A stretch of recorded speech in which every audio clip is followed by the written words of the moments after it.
I would just run over there Mostly it benefited after going home. class and be like, hey. Okay. Like, you take a little look at that. Except as soon as they got canceled. The You email were posted last on night. the Appleseed. Our- Oh, really? As soon as they got canceled. Yeah, it makes me really What? sad. Whoa. They're gonna try to do something got a new online. It came to my junk. Is it so Kennedy? it's I was gonna say, I didn't get it. You might wanna check your junk HQ, mail. whatever it is. I don't know what it is. Oh, it's nice. It's a lot better than mine.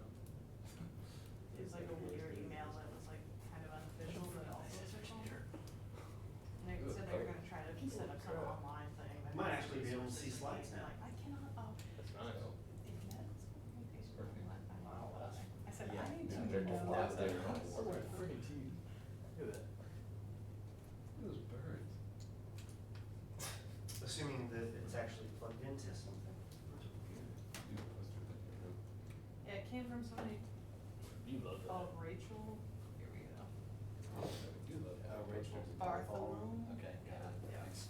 Was it in your junk mail? Yeah. I don't, yeah, it was like, That's weird. yeah, I checked my junk mail. Yeah, I never check. I just delete it constantly. Every day I like You wanna be delete boxed out. every junk. I've seen like one visit.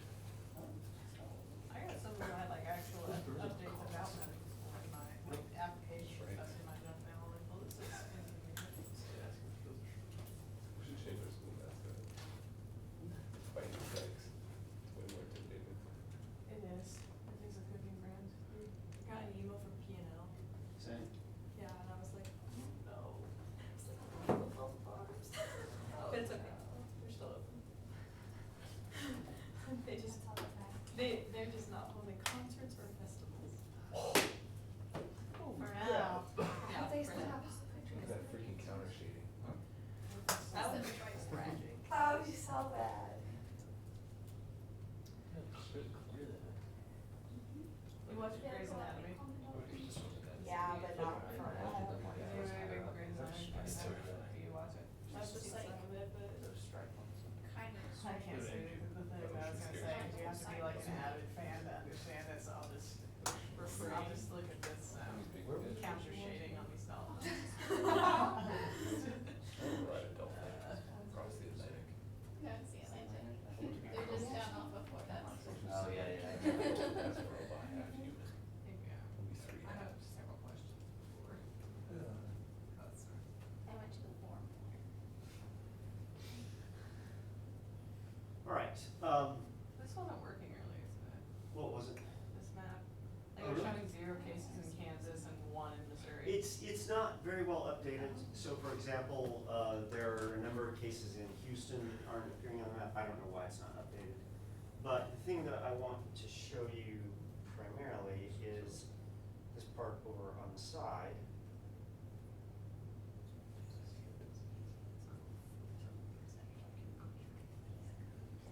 This little figure down here. This is starting back in January when it started. This rise here is primarily due to Chinese cases. And then this rise here, which is the recovered population. So this is the affected population, this is the recovered population. Once again, this is largely due to Chinese data because they're the country that got it first and they're the country that has by far the most cases. But still, when you think about the overall timeline for when you start getting these number of cases total compared to the number of the individuals who have recovered, to think that this is gonna be something that's over in the United States in 3 weeks is not very realistic. So even though right now the college is suspending in-person classes until April 5th, don't at all be surprised while you're away if you get another email from the school basically saying that they're extending that out. Simply, once again, on the basis of epidemiological data. You look at the data, this thing is probably going to take a month and a half or so to kind of run its course in terms of getting past the peak. And so, while it would be nice to think that we're gonna all be back here April 5th, I wouldn't place money on it if I was a betting man. So, I'm behaving as if we're going to be out for quite some time. So if we make it out to the next test and we're still not together, I'll just administer the test on Socrative.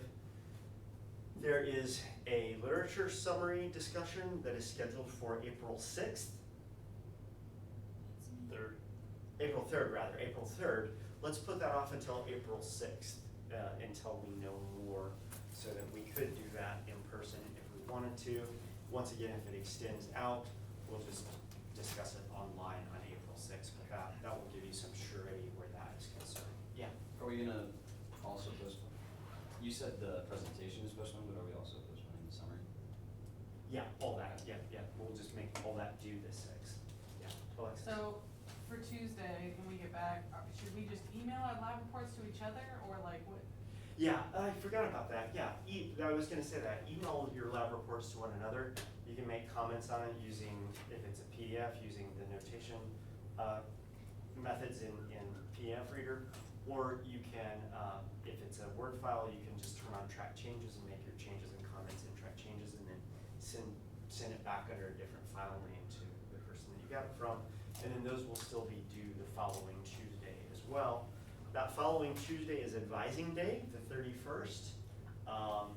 I discovered this when I was looking through the daily schedule. Supposedly somebody is working on a plan for what to do about advising day. Those of you who are seniors, you don't have to worry about it because you're hopefully not coming back here next year. But those of you who are juniors, once again, you should be expecting to get an email about advising day. Yeah. So I know a lot of us oftentimes come to your office hours for help on like Yes. list sums and lab Mhm. reports. Do we just like set up So. individual Zoom meetings? Yeah, or- I think I'm probably gonna do it, just by phone seems easier than doing it on Zoom. Because a lot of what we do is we spend time talking to one another. If you're, for example, looking for advice on a lab report or a literature summary, it would be useful to me if you send it to me electronically beforehand so that I can have it in front of me. Mhm. Same way that you would bring it on your computer or print a copy to my office. And so rather than like during my normally scheduled office hours, I log on to Zoom and just wait for people to log on, it seems like a more effective thing to do is, and this was in my email to you, is just send me an email saying, hey, I want to talk to you at this time, and we'll set up an appointment, so we'll just do office hours via appointment. My goal with the screencast is to have you view the screencast before you come into class, kind of like as preparation as if you would be reading the chapter and things like that. And then the time that we're together online can be spent clarifying those things, making sure that everybody understands that material. We'll all have the PowerPoint slides in front of us, we all have our books. So then that's gonna be, I think, a more efficient way of doing things than for you to sit around online listening to me drone on while we're all together there in person. You can listen to me drone on offline and use that as class prep, and then we'll just get into those things that you're having difficulties with when we're together as a group. Now, in order for that to work, you have to view the videos online, and what I'm going to do is I'm going to post videos in the structure that is on Moodle. Let's see. I told you not to do it, Claire.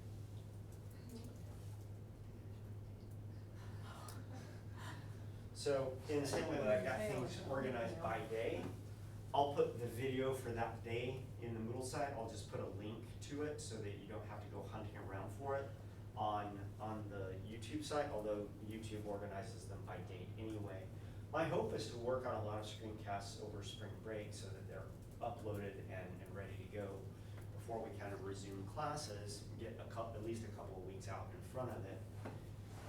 And so then you should just be able to go to a particular day, you should be able to get the PowerPoint from there, you should be able to get the link to the video for that material, and then have that stuff gone over before that day's class meeting.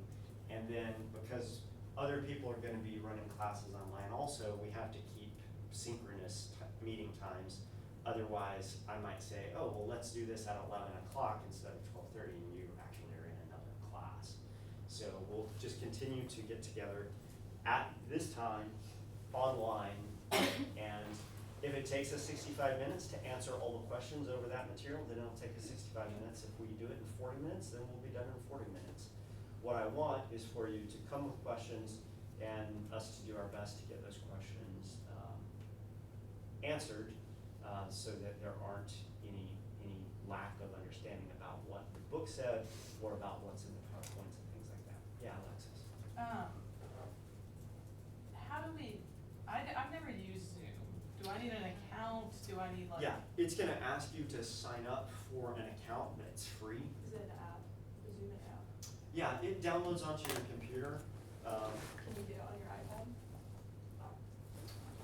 I do not know about that. I don't know, I need to look into that. Is this the app?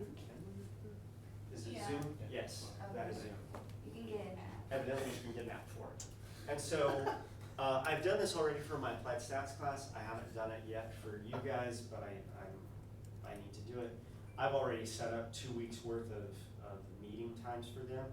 And in the email, it basically gives you a code that you type in. So you log on, you basically say, you have your email. In that email is a link to that particular meeting. You click on that link to that particular meeting. It will take you to the Zoom site. It will ask you for the code for that particular meeting. It's usually a 9-digit code, three numbers and letters, 3 numbers and letters, 3 numbers and letters. You type that in, and then it lets you into that session. And my goal is gonna be to be logged on a couple of minutes before, 10 minutes or so before, so that if you log on early in order to get ready, you're there. What I wanna do next week is run a test of it. So I'll send you an email probably later on today saying, Monday at 12:30, join this Zoom meeting so that we know on Monday whether you're having trouble connecting from wherever it is that you're connecting from. All we really need is a 5-minute check-in to see that the technology works, so that if it's not working, we have a week to get the technology squared away with you if you're having difficulties. So that when we start on Monday after spring break, we're not like, oh, half the class is here, not because of something, but because technology isn't working the way we thought it was going to.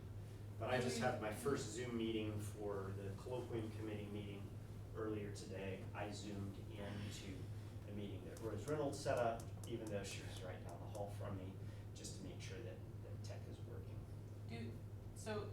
Will we all see each other, or how does it? You can either turn the video on or turn the video off. I would say, so what it looks like is it basically has a main screen, and then all the participants are in little boxes either at the top or off to the side, and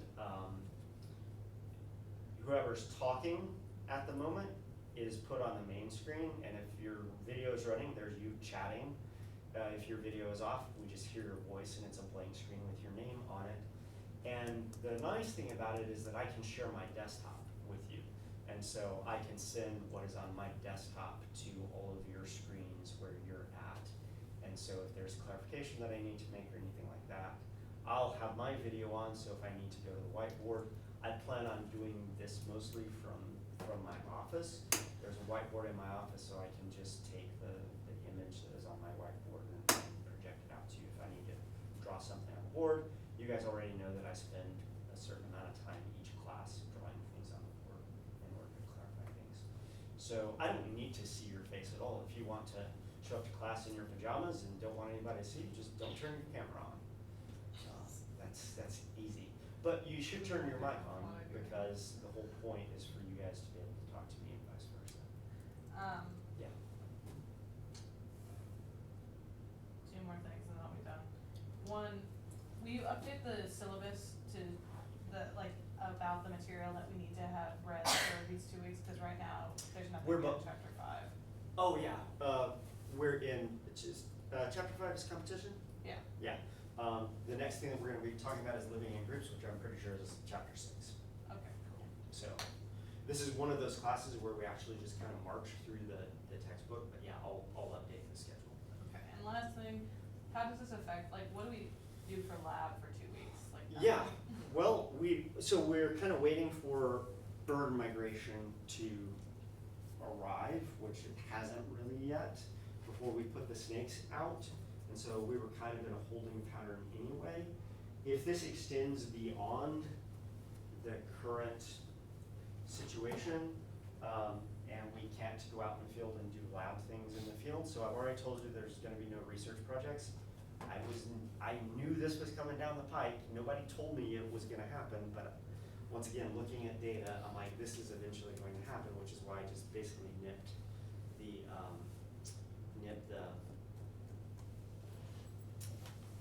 research project thing in the bud.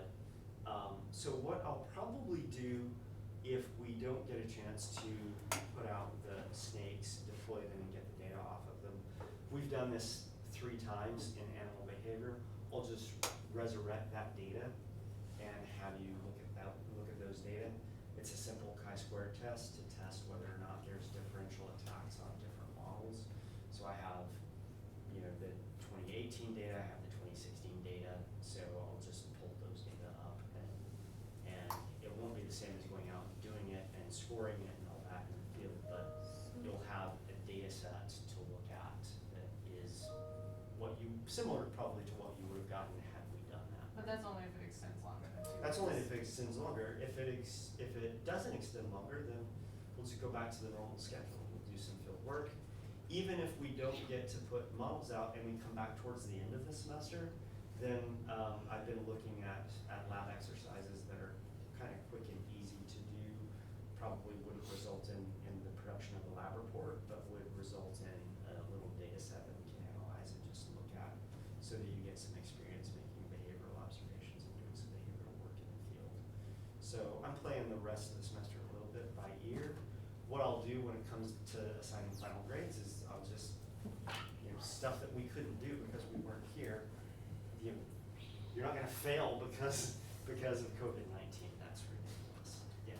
So I've already been thinking ahead about what we'll do in the event that we do come back onto campus before the semester is done. Yeah, I just don't wanna be overwhelmed with like a bunch of big assignments that we were putting No, off until. no, my goal is, so same thing with the so if we do come back April 5th, I'm like, oh, well, there's still all this time that you could do your research assignment, your research project.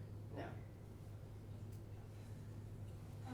So, yeah, once we've turned a corner on something, I'm not gonna go back around the corner. Mhm. Yeah. But we still have the review. Yes, and I meant to get topics out to you by today, and it didn't happen because I've gotten more emails and sent more emails in the last 48 hours than I normally get in a whole semester. But I will get that out in the next day or two to you because I've already got pretty good ideas for almost all of you. I just need to get them down on paper and ship them out. Will you send a rubric to us too? Yep, I can do that as well. I'll just make that assignment all together. I'll send you out an email, but I'll also post it on Google so that you can find it in some place other than your emails. And then once spring break is over, we should just talk about when the walks make that due. Yeah, and then, so are we expected to show up to lab? Like, are we zooming in? Oh, for no, there's anything no on Tuesday? no lab to zoom into. Okay, so 'Cause- like, next Tuesday, we're just expected to be like communicating with each other. Next to Tuesday, we were review. probably not gonna, so be communicating with one another about getting your lab reports reviewed. We probably weren't gonna meet next week anyway because we're done making snakes and we're basically waiting for birds to arrive. Mhm. So we probably weren't gonna meet next week anyway. And then the following Tuesday, that's due. Following Tuesday is advising day, so you should be getting things from the college at some point about what to do about advising day. My guess is that we're probably gonna do it all over phone or the internet. So for my advisees, for example, I'm gonna want them to send me a block schedule with a plan so that I can look at that before I have to get a hold of somebody on the phone. I emailed the provost about that, hey, did you realize that advising day is during this time that we're all gonna be gone? And she wrote back and said, Brad Chance is working on that, which to me says that might have fallen off of her plate, but she knows who needs to work on it. So it's on people's radar, but that's also a couple of weeks away, so. But what I'm asking is like when the report is due. Oh yeah, so reports will still be due the 31st, which is when they were scheduled to be due anyway. Okay, And just submit it electronically to me, alright. which will make Jack infinitely happy.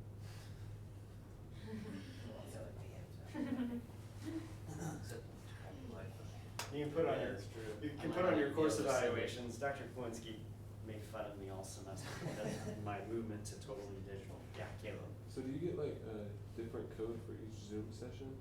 I believe so. Okay, so you'll just send that out like the day before and then we'll just type it in the next day? The way I did it with the applied stats people is I set it up as a recurring meeting. And so if I set it up that way, you're probably gonna get one code to cover all of them. It's just that it recurs every week at that And time. then you just be able to log on and then Yep, click on. just log on and just type that number in. Okay. In the case. And this is why I wanna go through it before we have to actually use it.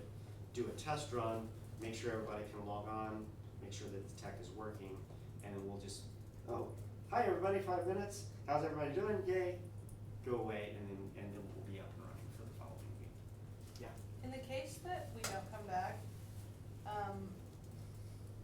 for a while anyway, will you start posting our grades on Moodle or like if So, we fail an assignment and we wanna do corrections to like use our token or whatever? then- yeah, so right now I have a spreadsheet that has all your grades in it and the tokens that you've used, for those of you who have used tokens.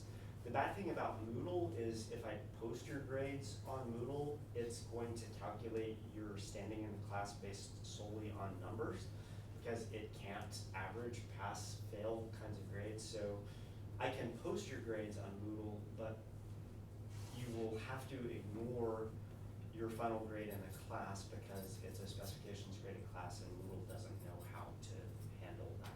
Well, maybe not Moodle, but you could just email, like, you're grading our test, could you just Yep. email us and tell us like, As soon as I grade your tests, I'll actually come up to school, I'll scan your test into the copier over here, and I'll just send you a PDF of the test. okay. In the same way that I have your, this reminds me, Jalen. Did I bring it? It's not bring it. I thought I had brought it. Jalen, I have your lab report in my office. I thought I had stuffed it in my bag, but I guess I didn't. So follow me back to class after we're done here. Yeah, so I still have access to the school, and the school is safe because all you guys are gonna be gone. So I will actually, when I get the test graded, as soon as I have it all graded, I'll unstaple them, I'll run each of them through. It'll go through a bunch of files to my email account, and then I'll change the name on the files, and then I'll ship them out to you on PDF. So you should be aware of your grade.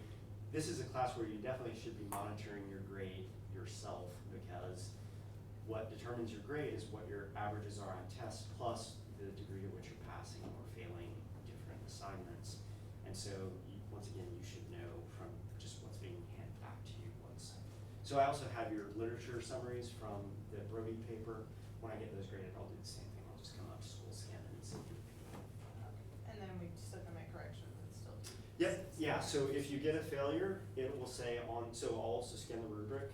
It will say on the rubric what you did that was deficient, and then just, you have 48 hours to fix that and send it back to me. Yep. So not a lot is gonna change, except the delivery of information, how we interact with one another, is gonna be much more digital than in person now. Yeah. Should we, be checking our emails for grades over spring break, or are you gonna wait to send them out until after spring break? Just so we can make sure to be ready to meet that 48-hour deadline. I'll send them out over spring break if I have them done over spring break, but I won't expect you to have any corrections done until after school officially starts. Because I wouldn't, if we were meeting face to face, I wouldn't be handing them back to you on Wednesday of spring break, because you wouldn't be here. I would hand them out on Monday. Sounds good. Yeah.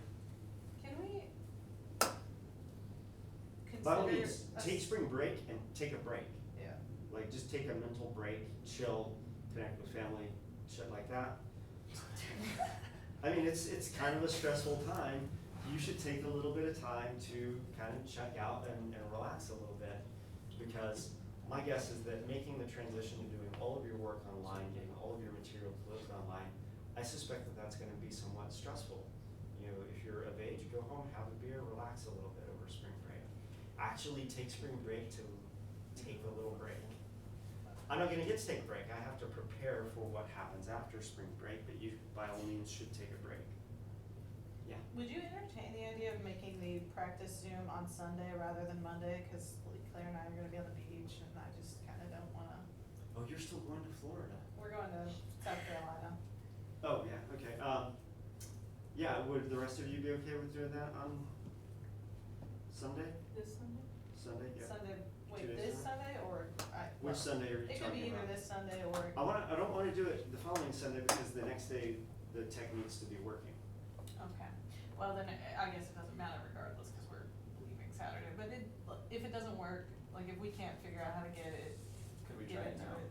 Yeah, we're just trying right now. I don't know if you're. Well, this is prepared for that. instructional time.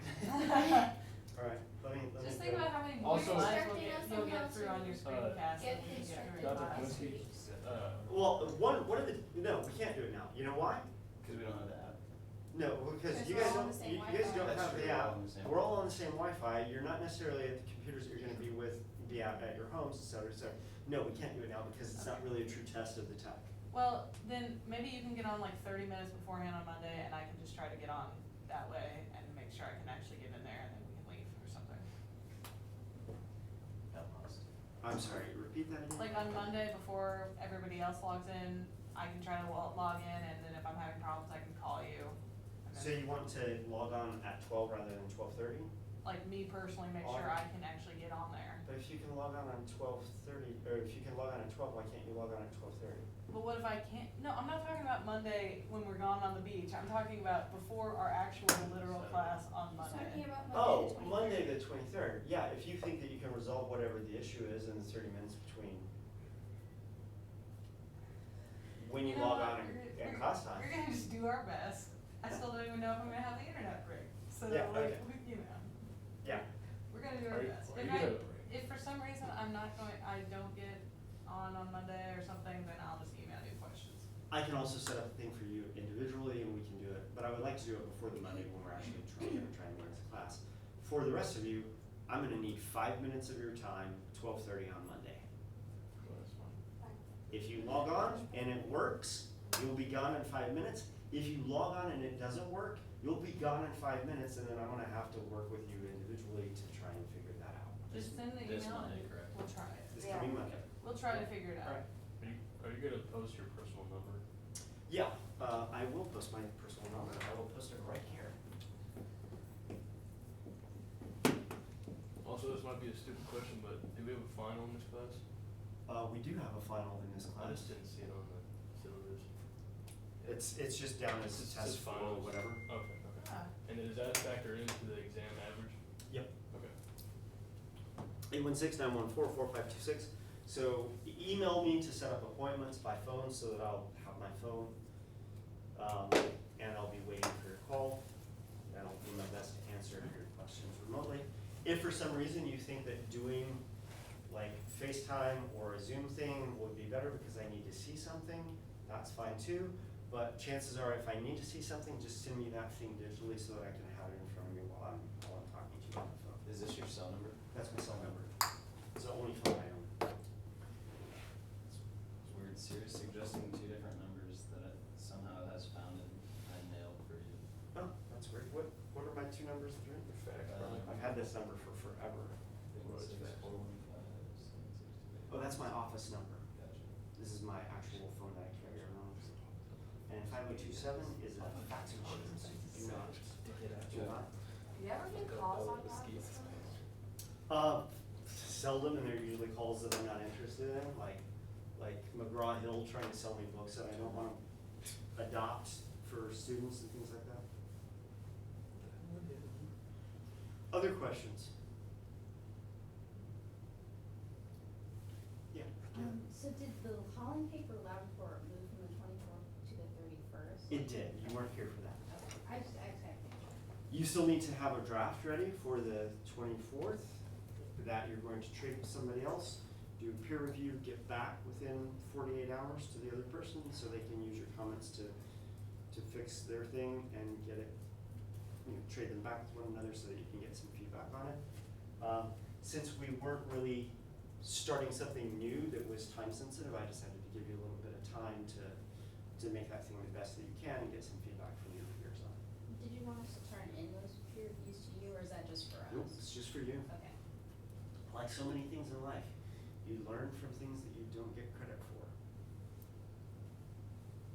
So just to be clear on how this is gonna kinda play out, we're gonna watch a screencast that you posted, and then we go to the Zoom session, and we ask questions on that screencast that we watched beforehand. And I will do my best to clarify the things that you didn't understand from watching the screencast. Okay. And then once we've clarified all of that, I won't start something new because you might not have watched the next screencast. And so it'll be very sequential. Screencast, chat, screencast, chat, screencast, chat. Yeah. Yeah, okay.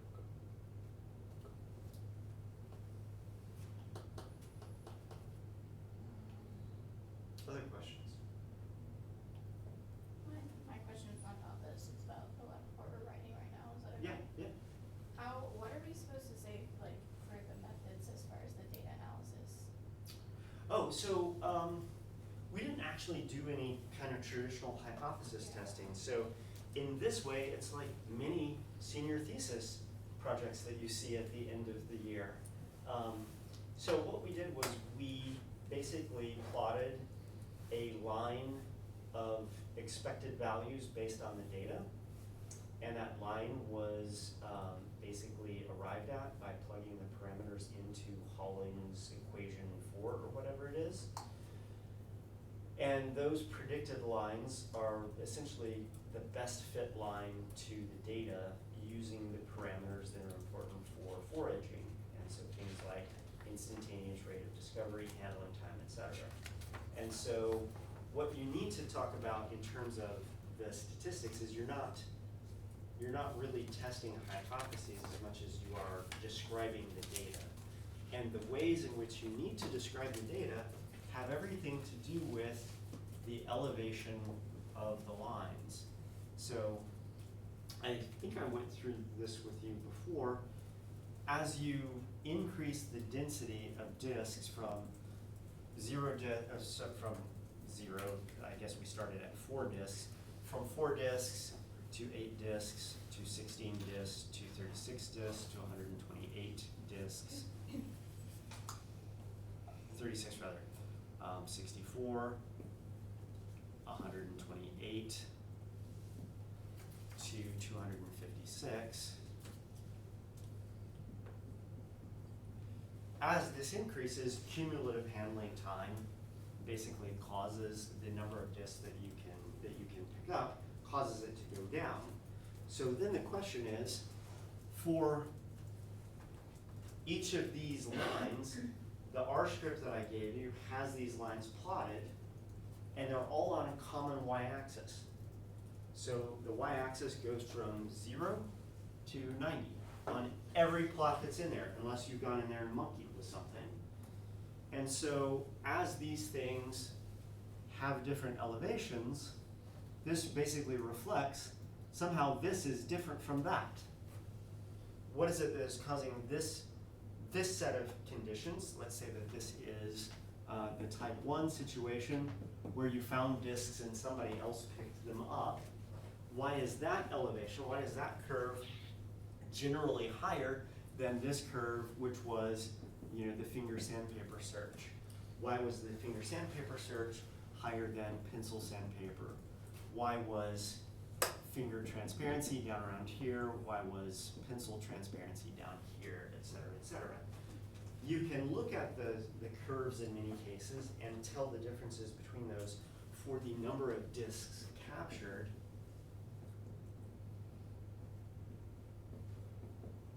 But keep in mind that there are dots around this that basically you also can produce a table of values for. So, are the dots our data? The dots are your data, the line is the best fit line according to Holling's equation.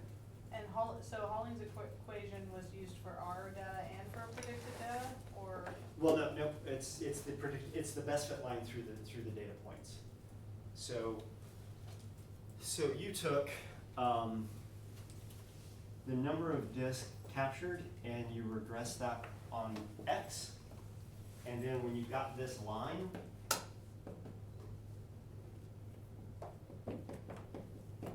you had a slope value and you had a y-intercept, and from this line you basically figured out what instantaneous rate of capture is and and handling time is, you plug that into Holling's equation 4, I think it's equation 4, to basically calculate what this line is. So in the R script, you're gonna see Holling's equation 4 basically plotting this line.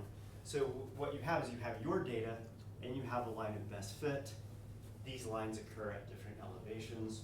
What is it about the different conditions that is leading to these lines being different? We're gonna assume that if we did a statistical test that would test whether this nonlinear relationships changes from one condition to another, we would probably find that they are different. Methods for doing that are complicated, and I don't want to go through the trouble of training you how to do that. But basically, you will see that these are different elevations when you just look at the figures, and you will also see that they're at different elevations when you actually compare the tables of the means of all of your data together. So that's relatively easy to do with this. The handling time, because handling time for all these trials is really, really short, the handling time figures are just kind of low, and they don't really change over density very much. They start out a little bit higher here, but they stabilize really quickly as you get used to picking up one particular type of disk. But there is some variation in the y-axis in terms of handling time, in that some of them start out higher and stay higher. But it's hard to see that looking at the figure. And so, especially for handling time, don't rely solely on the figure, rely on both the figure and the tables of means that you generate in R. Because sometimes what looks like are fairly similar end up being pretty different when you look at them. It's just that this whole thing is way squunched down here at the bottom. And so, And then pay attention to both. If one of the assumptions we made is not true based on our data, Oh yeah, sure. we should just kind of try to find a way to justify that in our discussion. Well, if the assumption that isn't true leads to something that you didn't expect, you just have to say this curve, so the type 1, for example, doesn't really look like we removed handling time effectively. We didn't totally get rid of handling time. Now, the one where we tried to get rid of handling time, you captured the most disks, and the handling time was the shortest.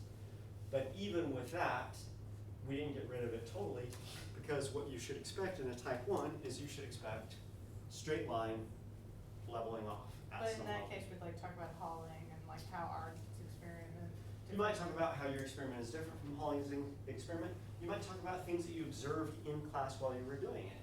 So if there was any sort of hesitation between you calling out when you found something and you getting back to searching because of communication between you and your team members, that would be detected in this thing as adding a little bit of handling time to it. Yeah, like I looked at the data and I saw that like our clumped prey elevation was slightly higher than our finger sandpaper, which is like the opposite of what we expected, and I just was like, I don't know how to, like, we thought with clumping it would be lower because of the search time between clumps. When you get up to the highest elevation, or to the highest densities though, how clumped was clumped? That's true. Not But even very. at lower densities, it was, So- all of the numbers were higher. Were all the numbers higher? I don't recall that. Okay. Across the like whole data set, just slightly, like literally they essentially were the same. They were Like, very we're talking similar, about like yeah. 0.5 or 0.05 or, you know. Yeah, it could have everything to do with how people were clumping. I worked with your group, so I messed with you a lot about the clumping. Could it have to do with the fact that we knew they were going to be clumped before we started searching? Yeah, but in theory, any animal knows that data are not uniformly distributed out in nature. Any animal knows that prey, sorry, I said data, didn't I? Any animal knows that prey are not distributed uniformly out in nature, so I suspect most foragers suspect that prey are not, Well, are also like, arranged in clumps. What organisms probably don't know is how many prey are out there total. yeah, like we could just get like touch around a clump and then like move our finger to a whole new Yep. area of the table. And so actually, probably a better way to do this in the future is not tell the person who's about to hunt how many discs are on the table in reality. So that might have also led to a complication. Yeah, so in your discussion, you should say, okay, we saw some things that we weren't really expecting based on Colling's work. What are some possible explanations as to why we didn't see the things that we were expecting? Sure. Okay. Yeah. Please.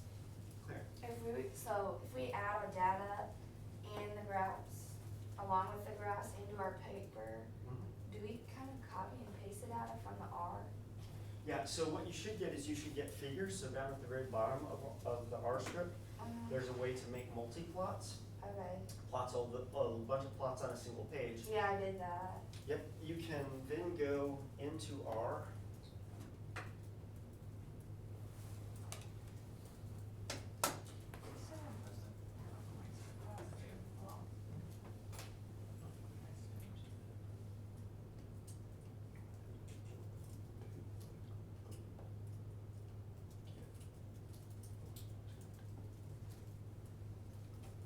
So two things. Alexis, did you rearrange your plots? Yeah. Okay. So as you go through this, as you go through this script, you see that I've named the plots of stereotypical names. What type of functional response are we looking at? Finger sandpaper. So there's type finger sandpaper, there's type finger transparency, there's type pencil sandpaper, there's type pencil transparency. So I've gone through and I've named the plots very, very repeatable, rememberable sorts of things. So that at the bottom here, when you get to the multi-plot, you don't have to plot things in this way. So I've created two plots that after a conversation that I had with Alexis, I probably wouldn't plot my data this way. So I plotted disk data, which is the number of disks collected, type 1, type FS, type FT, type 3, type PS, type PT. This is the order in which you want the figures to appear in your plot. So as I was talking to Alexis the other week, she was having trouble thinking about the number of disks collected and how that might relate to handling time. And so I said, well, why don't you just plot for finger sandpaper, plot the gain in disks next to handling time. Well, that's not how these are set up. And so all you have to do is if the rest of the script has run correctly, you just have to change the order of things. So know that when you do a multi-plot in R, the order that you do things, you're putting these figures on a page. Right now I have the multi-plot such that it puts 6 figures on a page.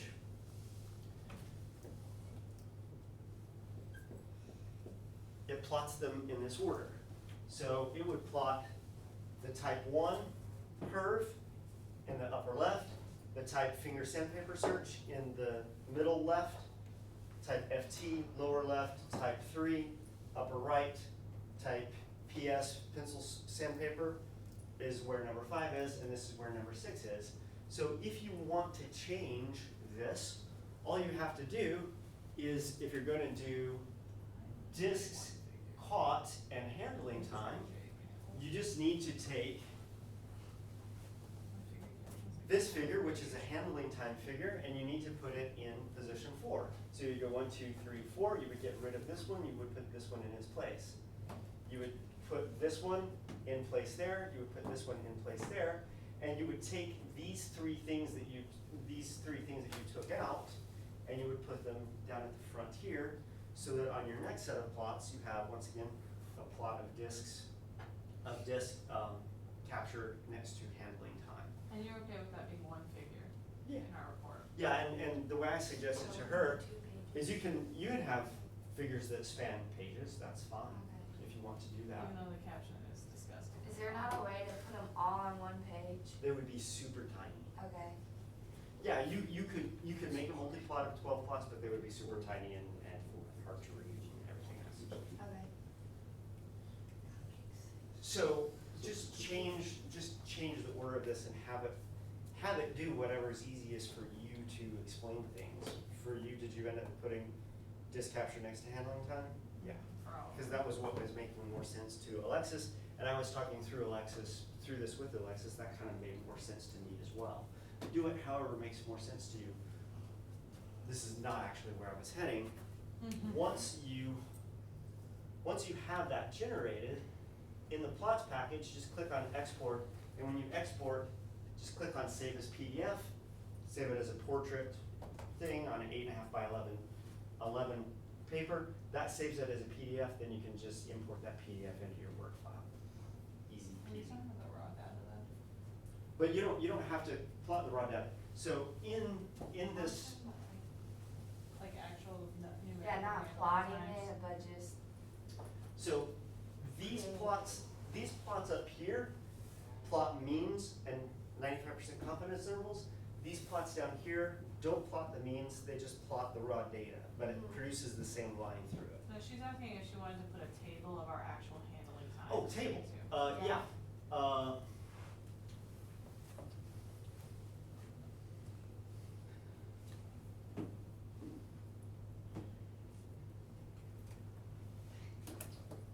Let's do this.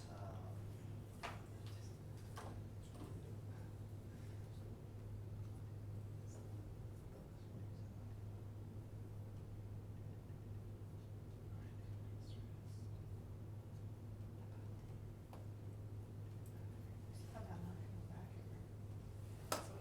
except to walk. Did you see I the- hope. Except to walk, oh, to walk, oh. Did you see the Yeah, we don't get to walk. video of the guy, he like, in his eye, he logs on, and then puts his ass in like this. So, the tables for the raw data, you're gonna find the raw data, they're all in the R script, they're all in things labeled CI plot, confidence interval plot. So if you want to, you can put in the whole table for each treatment, but another thing that you could do is you could make a table. I mean, you're gonna have to make a table anyway, because you can actually get R to output the information that is in a table, but it's kind of a hassle, and then you have to go through and pretty it up anyway, so you might as well just make a pretty table from the beginning. But one of the things that you could do is you could make a table that has density 4, 8, 16, 36, 64, 128, 256. And then all of the numbers could be disk captured for type 1, type 3, finger sandpaper, finger transparency, pencil sandpaper, pencil transparency, or however you want to arrange them, and then just have the means in there. And then in one nice, clean, well-organized table, you can refer to all of the things that you would want to compare to, rather than having one table that has the mean and the standard deviation, and the standard error, and the confidence interval. You don't really need all those accessory things. All you really need is the means, because we're not actually doing statistical comparisons, so you don't really need a 95% confidence interval. So this might be the most efficient tabular way. You can organize the different types of functional response however you want. But we don't have to do a table. You don't have to do a table. But you should definitely make sure that when you make conclusions, when you make a concluding statement about X being bigger than Y, like we captured, or our handling time was faster here, was lower here than it was here, then you definitely need to make sure that a table of data somewhere supports that. Because I have all of your data, I have those tables, and I'm going to check to make sure that you're telling me the truth. So you don't have to report a table, but if you find a table useful to you, to make sure that you're not making too many factual errors, because factual errors are one of the things in the specifications grading, then by all means, either make yourself a table for your own use, or make yourself a table that you're actually gonna put in the paper and refer to when you make these claims. I guess there's a cam on, down on the side of, it might be good to make a table. Yeah, Kevin? Should I put the quantitative results in the figure captions? So like if I have the handling time, the disk captured and the figure caption, could I put the quantitative results Yeah. for that? Sure. It makes it harder for the reader to use those things if they're not organized in one single place, but I can work with that. Can we Plus, just do like supplemental figure tables at the end, like, sure, you can do that too. That's actually like a real paper. Put hardly any figures in the paper and then fill up the supplemental figures section with all the 45 figures that the editor wouldn't let you put in the article. Which is more and more a thing we do nowadays. What else?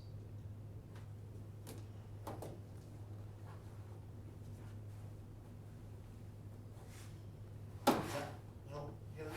Yep, Okay, good. I don't even remember my question. I think I answered it early on. Okay. Good, good. All right. So I think I'm actually gonna get one thing across to you today, as far as new material. And so let's do that. So before the test, we were talking about game theory. Can somebody remind me what game theory is all about? Like weighs the options available for an individual and assigns a value to them based on what the other individuals are doing. Okay, so it's a way of looking at behavior at an individual level so that you can assess what the different options are or strategies are. Oftentimes we use the word strategy in game theory parlance to evaluate what those strategies are and how effective they are depending upon what other strategies are available and which strategy the other player in any given interaction is using. And so we talked about the prisoner's dilemma. This is why we separate prisoners when we put them in interrogation rooms. And we do that because it increases the chances of defecting, because if you defect and the other person cooperates, you get the highest payoff. You get to go free and the other person goes to jail. And so because of that incentive, the incentive drives individuals to defect, such that in most cases, both prisoners defect, but they still serve fewer years than if the other individual defected on them and you stayed as a cooperator. And so game theory is just one way of thinking about behavioral interactions. And they can relate in what's known as evolutionarily stable strategies.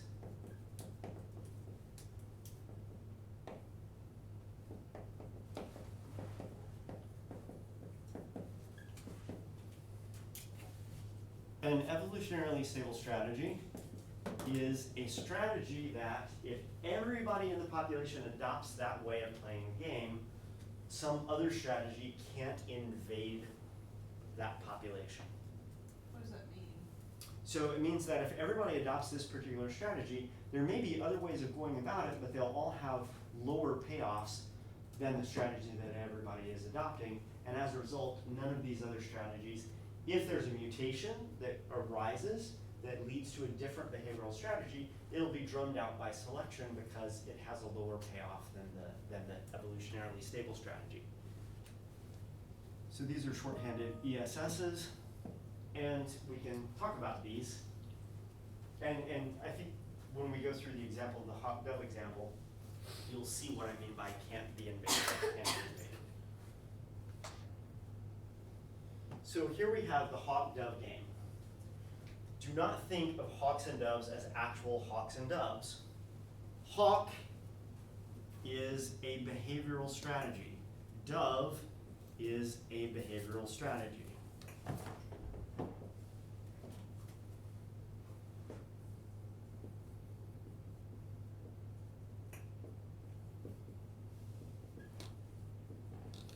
So these could be two humans. You guys don't pay attention to the news. Do you ever hear on the news people refer to congressmen or senators as being like a hawk where Iran is concerned, or a hawk where fiscal policy hawk? A hawk is somebody in politics who's like really on the attack.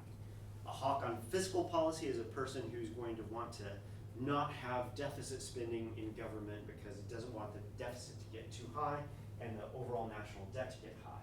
If a person is hawkish on Iran, that's a person who wants to deal with Iran in the most harsh ways imposing sanctions on them, doing things to keep military technology away from them, in some cases actually going to war.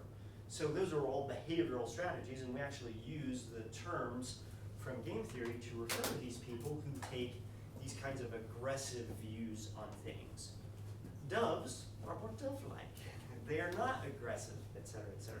So hawk and dove are behavioral strategies. And what happens is hawks tend to attack. And so in any given contest, let's say that it's a competitive contest because we're talking about competition, when a hawk meets a hawk, they're going to fight one another for whatever that resource is. Now, if a hawk wins, they get the resource. If the hawk loses, it doesn't get the resource. And so there are payoffs associated with resource gain depending on whether you win or lose the competition. And there are always assumptions about the game. So in this game, the winner gets 50 if it wins, the loser gains 0. But if you're competing hawk on hawk, there is an injury cost associated with fighting with another hawk. And so when you ask yourself, well, what's the payoff to a hawk when it attacks another hawk? We assume that half the time a given hawk wins and half the time they lose, but in all cases, they suffer a cost, an injury cost. And so,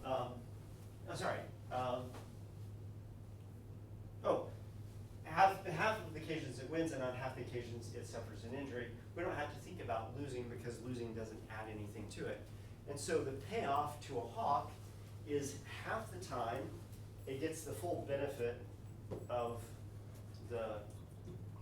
winning, but half the time it suffers a cost and gets injured. So the average of these things is half times the gain when you win plus half times the injury cost, which is a cost of -100.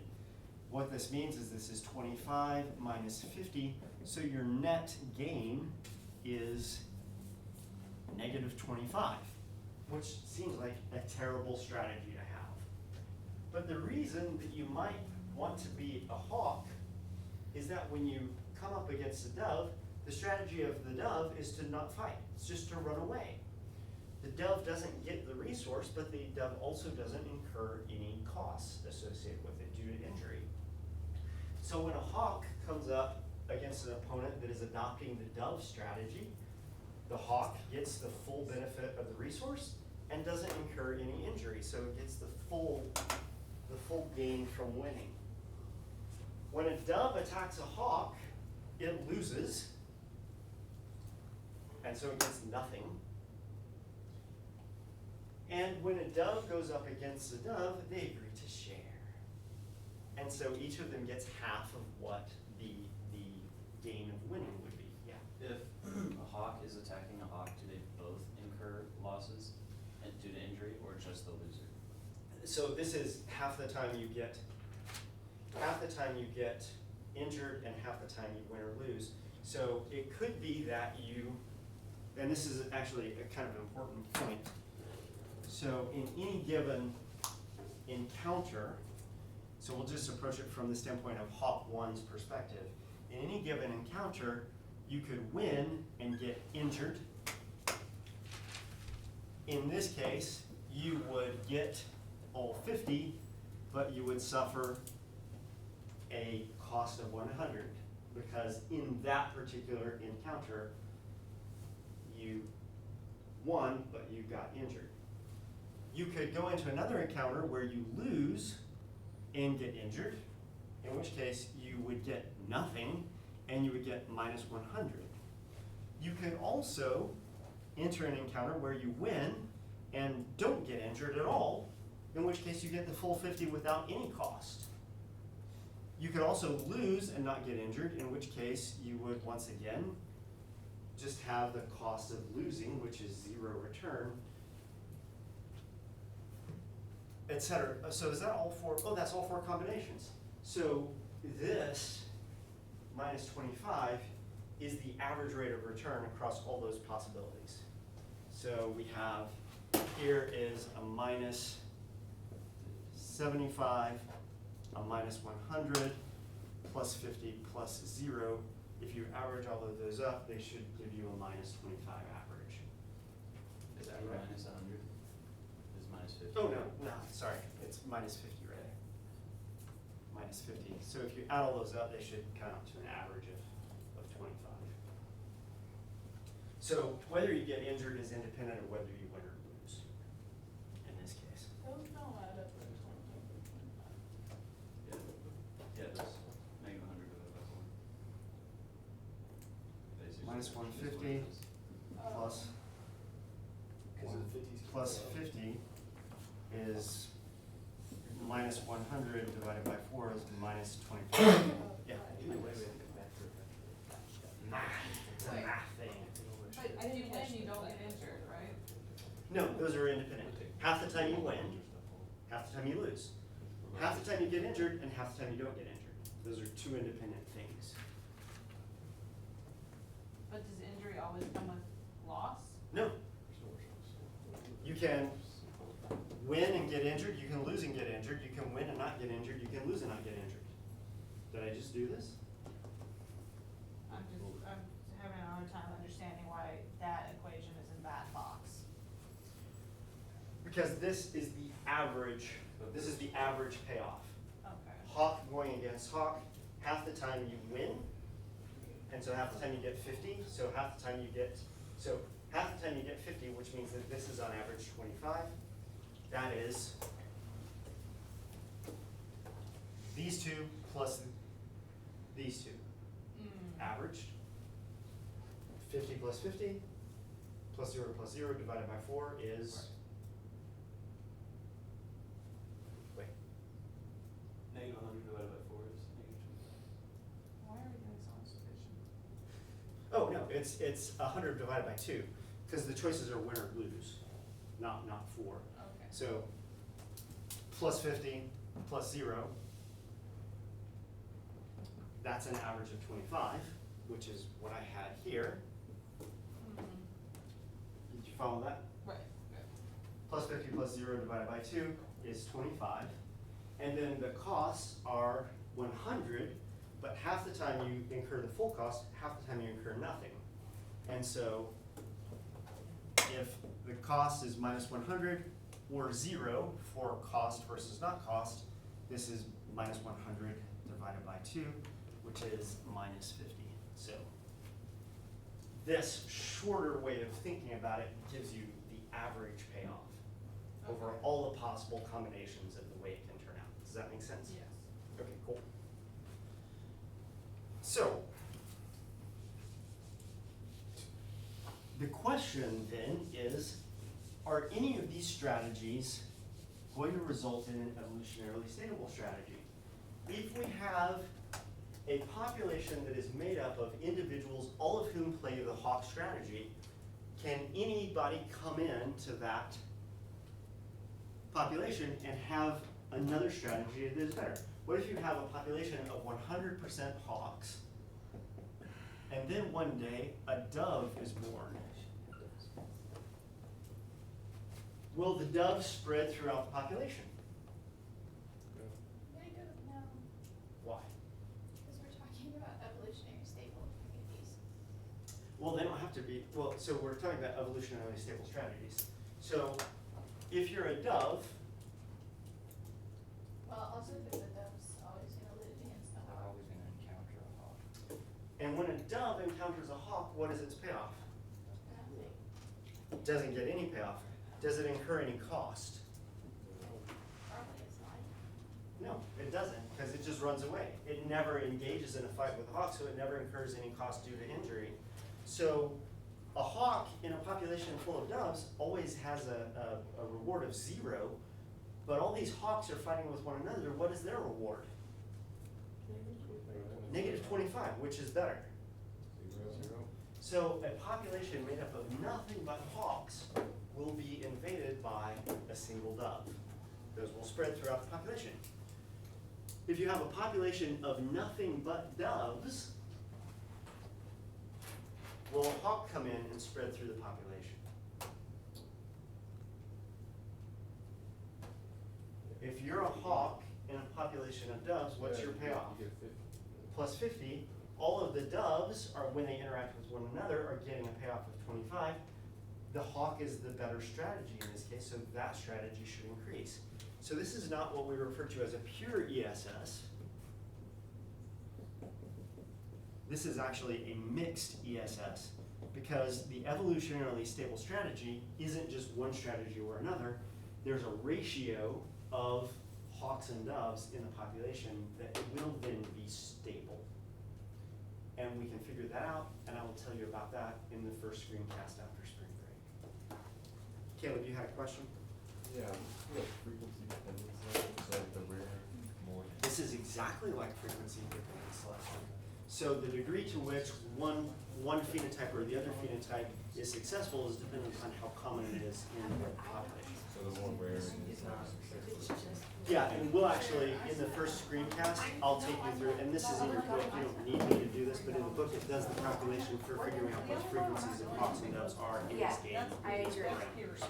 If they close the resort, they're giving us a refund. All right, other questions? I'm like, it's gonna be. Leave, go home, stay safe, keep your social distance far, but not too far. Don't go into total social isolation.